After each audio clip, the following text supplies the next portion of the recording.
Hi guys, Darth Deuce here, back on the Star Wars The Vintage Collection action figure review. Today taking a look at a figure that I've been very excited to get, and it is the Star Wars Expanded Universe Gaming Greats Shae Vizla re-release slash upgrade. So this is a figure that was originally released years ago, back in 2011, 2012, as part of the original run of the Star Wars The Vintage Collection line. It was a figure that was pretty hard to obtain for a lot of collectors. It gained a lot of value on the secondary market after the vintage collection was kind of done and gone for the first time. And it's a figure, one of the few main figures I wanted that I missed out on for that line. And has been kind of one I've been hunting for years at this point. So I was super happy when Hasbro decided they're going to re-release this figure. Not only re-release it, give it a bit of an upgrade. They did upgrade the unhelmeted head sculpt that comes with this figure. So that's pretty awesome. But anyways, taking a look at the packaging first. This is an awesome card back. Absolutely love this. It's got the old Expanded Universe tag there. I'm glad they didn't change that. I think that's super cool. You got Shae Vizla there, the figure, and then this really awesome artwork. We'll get a bit of a closer look. I absolutely love that artwork. Super awesome. I have actually played the game fairly extensively, so I am familiar with the character and the game in general. So that's another reason why I really like the character. And then you on the back, you just have the other two figures. You got Shae, and then you have the Lando from Battlefront 2 / how he appeared at the very end of the movie. So yeah, pretty awesome. So let's take a look at the figure. I actually have one loose because I bought two of this one. I definitely wanted to have one carded for a character and a figure that I was very much looking forward to and like a lot. Definitely needed to have one to keep carded. So we've got the figure loose right here. And she is pretty cool. I have the normal, or not normal, but I have the helmeted head sculpt on right now. As you can see, we'll take a look at the other one in a moment. But yeah, absolutely awesome looking figure. Very unique looking Mandalorian. I like how she is unique and a lot different looking. Her character does exist like 3,000 years before the original trilogy, so there definitely should be some differences between armor designs, I would think. And yeah, they put a lot of sculpted and painted detail into this one. Tons of different paint apps. I love the silver paint they use for her armor. The visor is painted pretty crisply for the most part on her helmet there. I like how she kind of has a version of the Jag eyes with the red markings. The little blue markings look really nice as well. I think it looks great. And the torso just looks good.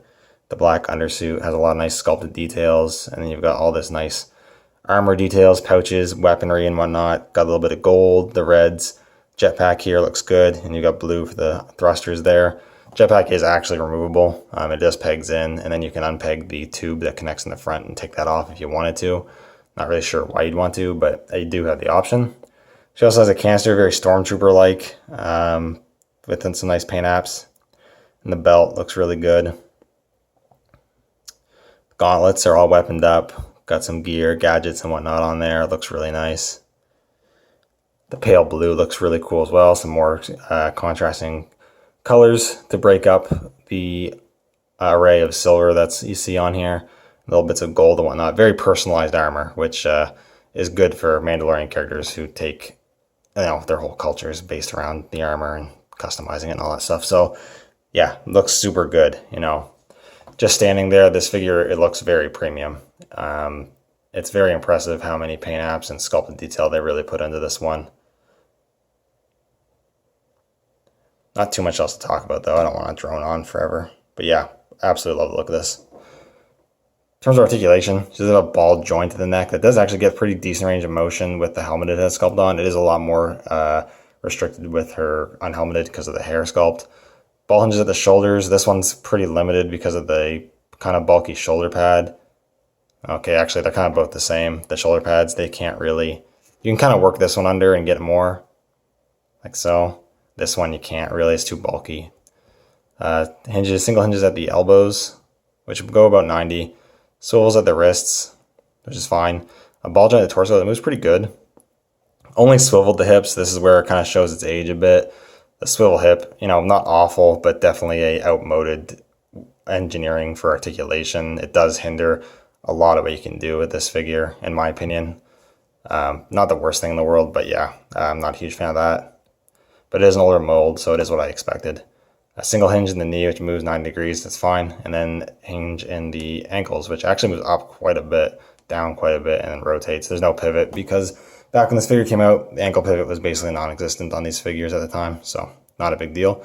Overall, pretty decently articulated, but there definitely is some hindrances due to the age of the mold, which isn't a big deal, honestly, for me. In terms of accessories, you've seen some of the ones on her already. You have the helmeted head sculpt. She does have two pistols. They're both actually different.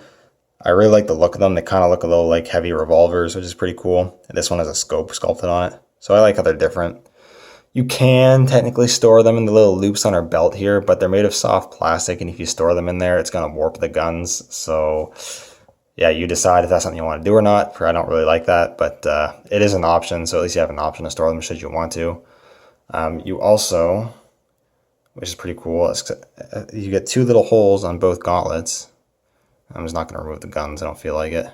You actually get two really cool flame effects, which is pretty rare back in the day. I feel like when these figures are coming out to get effect parts, and you can slot those in the wrist there. I'm only going to do the one, but yeah, that looks super awesome. I like how it's lighter yellowish and then goes into a darker orange. It looks really, really good. Very big fan of whenever we can get effect parts. That looks very cool. And they stay in pretty good. I'm not sure what the longevity of these would be. They might start to droop if you display them for too long. I'm not sure, but it's still very cool. And then the one main difference with this figure in the main release, as far as I know anyways, is the unhelmeted head sculpt. They not only gave her face print, but they completely re-sculpted the head. And I think it looks really good. I think it's a massive improvement to the original figure. The original figure, the hair sculpt wasn't too bad. They based the head sculpt, I believe, off of how she appeared in the cinematic trailer for the game. But the face was abysmal. It didn't look good. It wasn't painted well, and it was long before face print. It just didn't look good. This figure has the face print, which looks excellent, and it's also based on her actual in-game model. So it's actually a lot more accurate to how she actually looks in the game. And I think she looks really good. I'm a very big fan of the character. Shae Vizla, very cool. So yeah, very happy to have a version of her that I actually am familiar with from the actual game. Very happy with this. I'll probably display her with the unhelmeted head. Maybe have her hold the helmet under her arm or something, because I definitely got to be displaying this head sculpt. Very cool. But that's pretty much it. I don't have any comparisons because I don't really think there's much of anything to really compare her to, honestly. Kind of a waste of time. So that's pretty much it. I think this is an awesome figure. This is an awesome figure from the re-release. It wasn't one I was sure they'd ever really do, but they did. So for probably the many people that missed out on this one the first time, I would highly recommend picking it up. You get it for literally retail price, and you get a better head sculpt than the previous one, so it's a literal upgrade. So yeah, awesome figure, great accessories, decent articulation, super well sculpted and painted in my opinion. Definitely a home run all around if you don't have the original figure. If you already have the original figure, it's kind of up to you whether you think it's worth getting for the new head sculpt. In my opinion, it is, but you know, everyone's different. So anyways, thank you guys so much for watching. That's all I have to say. Let me know what you think down in the comments below. And yeah, see you all in the next one. May the force be with you.